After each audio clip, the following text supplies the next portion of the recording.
വേറൊരു പ്രശ്നം ആ സിനിമയിലുടനീളം ചർച്ച ചെയ്യുന്നതും, പല രീതിയിൽ ഡിസ്കസ് ചെയ്യുന്നതും ഒക്കെ ആയിട്ട് എനിക്ക് തോന്നിയത് ഡ്രഗ് യൂസ് ആണ്. പ്രത്യേകിച്ച് സ്കൂൾ സ്റ്റുഡന്റ്സിന്റെ ഇടയില്, ടീനേജേഴ്സിന്റെ ഇടയിലുള്ള ഡ്രഗ് യൂസ്. അത് കേരളം ഫേസ് ചെയ്യുന്ന ഒരു വലിയ ഓക്കെ. പ്രശ്നവുമാണ്. കേരളമാണ് 2022 മുതൽ 2024 വരെയുള്ള ഡേറ്റ് എടുത്ത് നോക്കിക്കഴിഞ്ഞാൽ ഇന്ത്യയിൽ ഏറ്റവും കൂടുതൽ ഡ്രഗ് യൂസ് റിപ്പോർട്ട് ചെയ്യുന്ന സംസ്ഥാനം. അത് കൂടാതെ വിമുക്തി സർവേ എന്ന് പറഞ്ഞിട്ട് എക്സൈസ് ഡിപ്പാർട്ട്മെന്റ് ഒരു സർവേ നടത്തിയിരുന്നു. അതിൽ കുറച്ച് ഇൻട്രസ്റ്റിംഗ് സ്റ്റാറ്റിസ്റ്റിക് ഉണ്ട്. അതിൽ പറയുന്നത് 82% ഈ പിടിക്കപ്പെട്ട ടീനേജേഴ്സും യൂസ് ചെയ്യുന്ന ഡ്രഗ് കഞ്ചാവാണ്, മരിജുവാനയാണെന്നാണ്. പിന്നെ ഉം. മിക്കവാറും കുട്ടികളും ഡ്രഗ് യൂസ് സ്റ്റാർട്ട് ചെയ്തത് 10 മുതൽ 15 വയസ്സ് വരെയുള്ള ഒരു ടൈം പീരീഡിലാണ്. അത്രയും ചെറിയ വയസ്സ് മുതലേ ഉം. ഇവർ ഡ്രഗ് യൂസ് ചെയ്യാൻ തുടങ്ങുന്നുണ്ട്. ഇത്ര ചെറിയ കുട്ടികൾ ഡ്രഗ് യൂസ് ചെയ്യുക, ഉം. എവിടുന്ന് ഇവർക്ക് ഡ്രഗ് കിട്ടുന്നു, എന്താണ് ഇവരെ മോട്ടിവേറ്റ് ചെയ്യുന്ന ഫാക്ടേഴ്സ്. അപ്പൊ ഞാൻ ഇതിനെ ഉം. പറ്റിയിട്ടൊക്കെ ആലോചിക്കുന്നുണ്ടായിരുന്നു. അപ്പൊ എങ്ങനെയാണ് നമ്മൾ ഇതിനൊന്ന് മാറ്റി ചിന്തിക്കുക, എന്തൊക്കെയാണ് ഫോഴ്സ് ചെയ്യുന്നത് ശരിക്കും കുട്ടികൾ ഡ്രഗ് യൂസ് ചെയ്യാൻ വേണ്ടിയിട്ട്. ഈ സിനിമയിലും ആക്ച്വലി അത് അൽഫോൺസ് പുത്രന്റെ ഒരു ഉം. പോലീസിന്റെ ക്യാരക്ടറൊക്കെ വന്നിട്ട്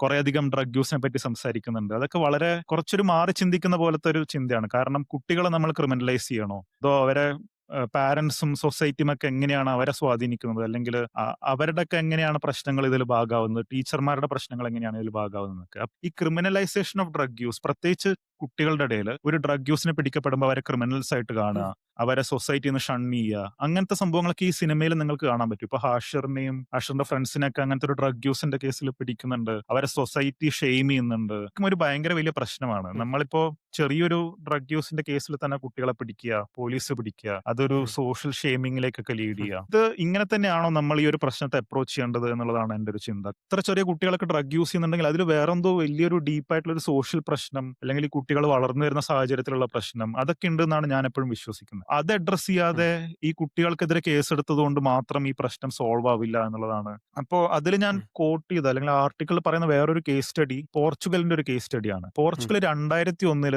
ഡ്രഗ് യൂസ് ഉം. ഡീക്രിമിനലൈസ് ചെയ്തിട്ടുണ്ട്. അതായത് ലീഗൽ അല്ല, പക്ഷേ ഡ്രഗ് യൂസ് ചെയ്തതിന് പിടിച്ചിട്ട് കേസാക്കാനൊന്നും പറ്റില്ല. അത് ചെയ്തതിന്റെ കാരണം എന്താന്ന് വെച്ച് കഴിഞ്ഞാൽ ഉം. ഈ ഒരു പ്രശ്നം ഒഴിവാക്കുക. അതായത് ഡ്രഗ് യൂസിൽ ചെറിയ വയസ്സിലുള്ള കുട്ടികളെയൊക്കെ പിടിച്ച് ക്രിമിനൽസ് ആക്കിയിട്ട് അവരുടെ ഭാവി നശിപ്പിക്കാതെ അവരെ എന്തെങ്കിലും ഒരു കറക്ഷൻ മെക്കാനിസത്തിലൂടെ കൊണ്ടുപോവുക.